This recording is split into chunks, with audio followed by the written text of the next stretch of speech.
The U.S. manufacturing sector is facing headwinds on two fronts. The latest data from ISM showed manufacturing activity contracted in September for a seventh consecutive month. Plus, we've seen a decline in U.S. manufacturing jobs this year.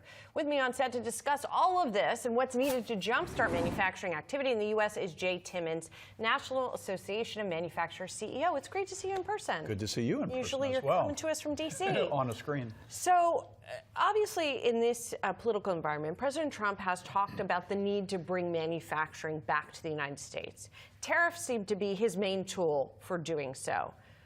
But yet, obviously wouldn't be a short-term fix, even if it was a fix. So I guess let's start there. Do you think that is a fix? That is what's needed? I think we have to look at all the tools in the toolbox, and we have some really good tools right now, Julie. So if you think about the tax reforms that were signed into law this year, made permanent, which we've been fighting for a long time, the regulatory modernization that's going on in the agencies right now, the president and the administration's focus on energy dominance here in the United States to bring down the cost and increase the reliability of energy here, that's all great for manufacturing.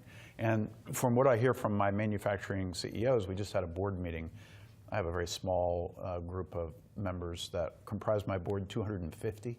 so it's like a small Congress, right? But you get great feedback on kind of what they're thinking in terms of the future, and they're all very optimistic.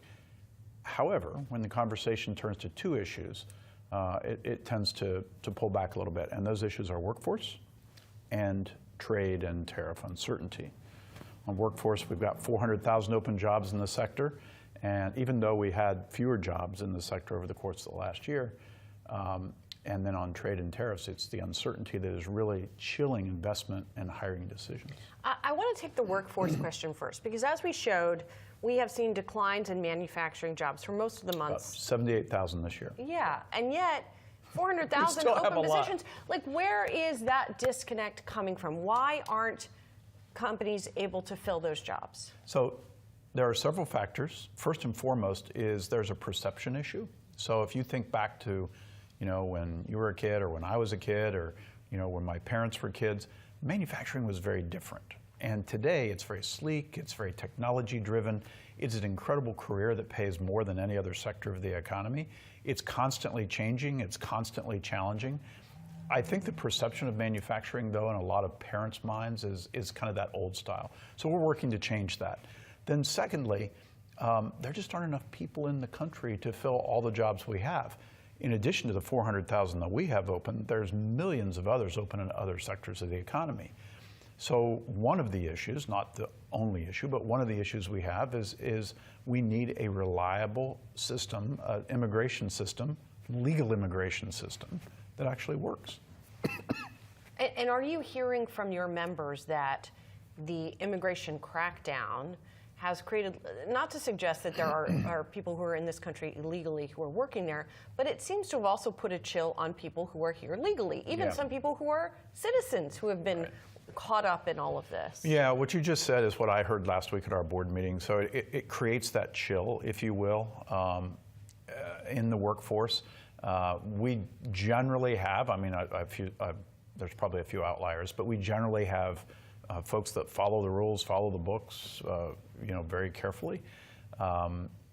But even though we are playing by the rules, if others are taken away from the workforce or taken out of the country, it creates competition with other sectors of the economy for workers. And then to your point, we've had stories of some of our members who say that some of their employees don't even want to come to work because they're afraid, whether they're legal or they are legal, right? And so, or citizens, and they're worried about their kids going to school. So I'm hoping that settles down really soon. I'm hoping it settles down, but at the same time, there's no sort of comprehensive immigration reform on the table. There was before President Trump was elected, and it didn't end up going anywhere. Let's talk in a couple of months. Because look, we have a plan that we put in place, or we put before the first Trump administration, put it before the Biden administration. Actually, we had some traction in the first Trump administration because I think they really wanted to start to solve the problem. And then politics got in the way. The Biden administration didn't pick up the ball.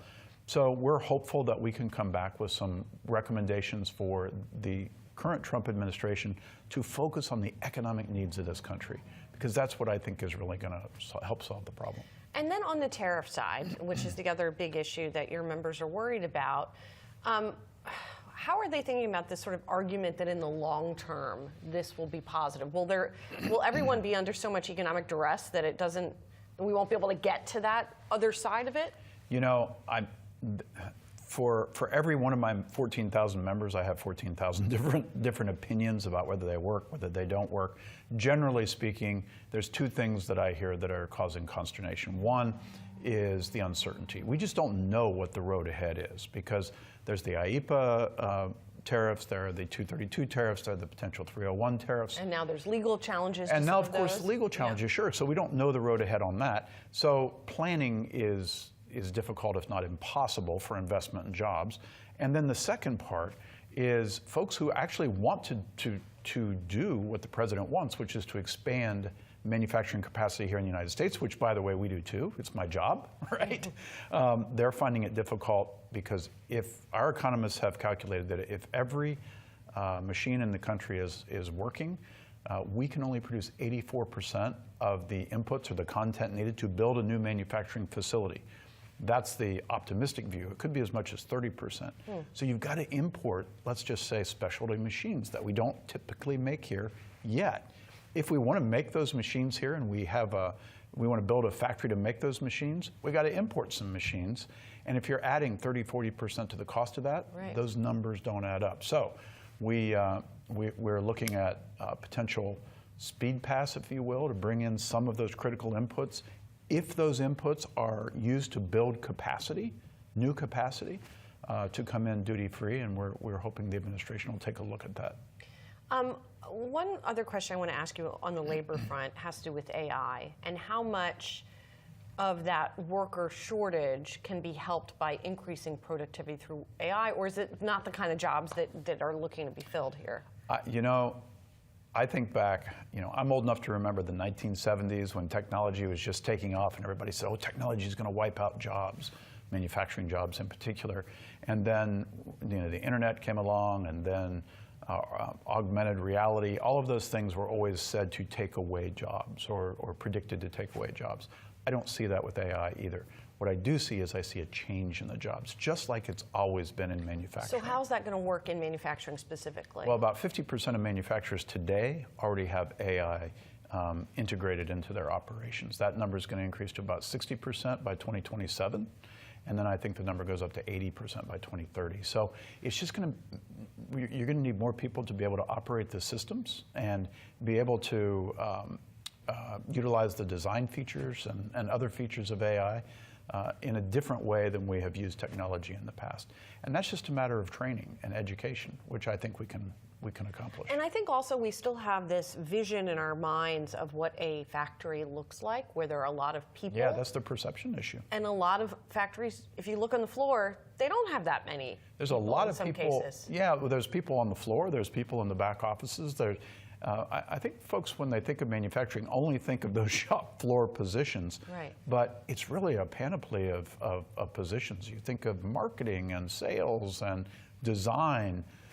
My daughter loves, to design all kinds of different things, and I'm thinking, you're going to be perfect for manufacturing if she wants to take that route. And most people don't even think that that is an option or an opportunity.